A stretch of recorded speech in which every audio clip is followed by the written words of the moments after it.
Welcome to the North Carolina High School Athletic Association's preseason video series. My name is Q Tucker, and I am the commissioner of the NCHSAA. We have developed a series of 3 videos that address student-athlete eligibility for participation in high school athletics, as well as to review and discuss regulations and requirements for our member schools when conducting athletic programs.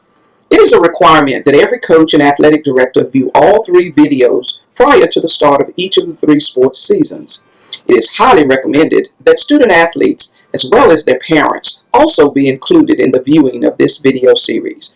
The entire series is available online at www.nchsaa.org/eligibility.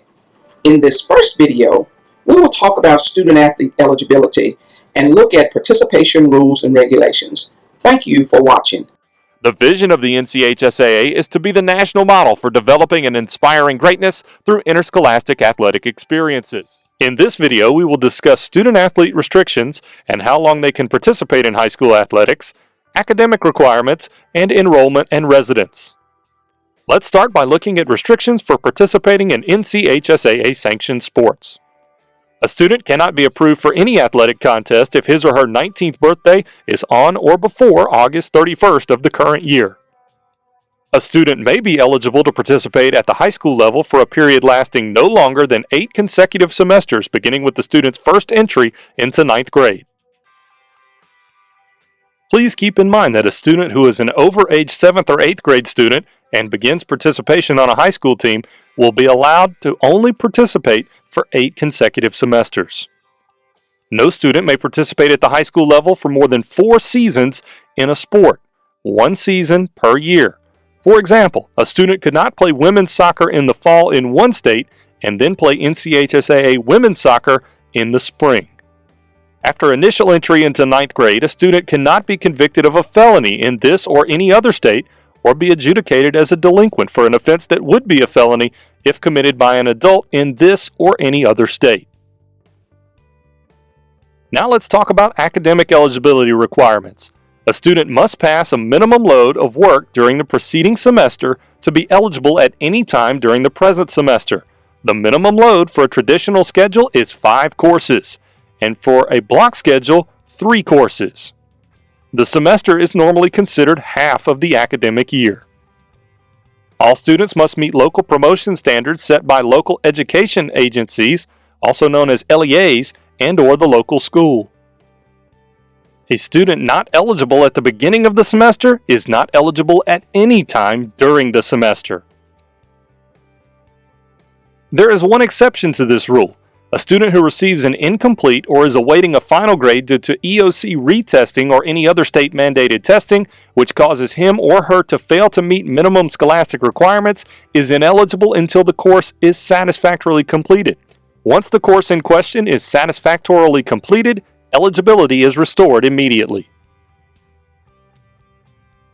A detailed example of the NCHSAA academic requirements can be found in Section 1.2.5 of the NCHSAA Handbook, which you can find on the NCHSAA website.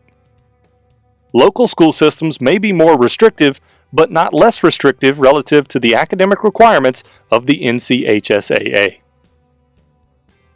Now let's look at rules around residence. A student must participate at the school to which he or she is assigned by the local Board of Education.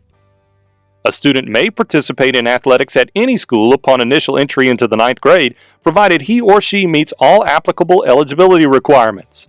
A student athlete must meet the LEA attendance policy during the previous semester at an approved high school. A student is eligible at their assigned school if he or she attended school within that administrative unit the previous 2 semesters, provided it meets LEA policy. A residence of a student is defined as the residence of the student's parents, the residence of a sole parent, or the residence of a legal custodian. This person or agency awarded court-ordered legal custody of a child. Absent a custody order, a student's residence shall be defined as that of the parent with whom the student begins the first semester of the school year with. A student may not have 2 residences for eligibility purposes. In order for a change of residence to be bona fide, at least the following facts must exist. The original residence must be abandoned as a residence. That means sold, rented, or disposed of as a residence, and must not be used as a residence by any member of the family. The entire family must make the change and take with them the household goods and furniture appropriate to the circumstances. The change must be made with the intent that the move is permanent. A student transferring from a member school to another member school within the same school system must sit out 365 days for athletic participation.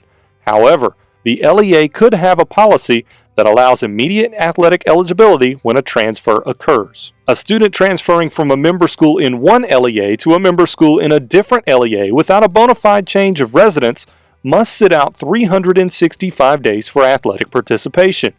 Exceptions for immediate athletic eligibility for transfers from one LEA to another will be determined by the NCHSAA.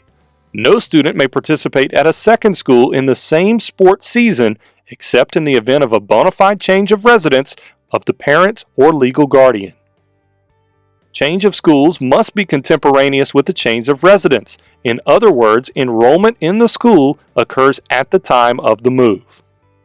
Falsification of eligibility information will result in the student-athlete being declared ineligible for a period of 365 days from the point of notification to the NCHSAA. In cases of falsification, a student-athlete will be prohibited from involvement in all athletic-related activities for the 185-day school year and any school-sponsored activities during the summer. Thank you for your attention during our information about athletic, academic, and residence eligibility rules.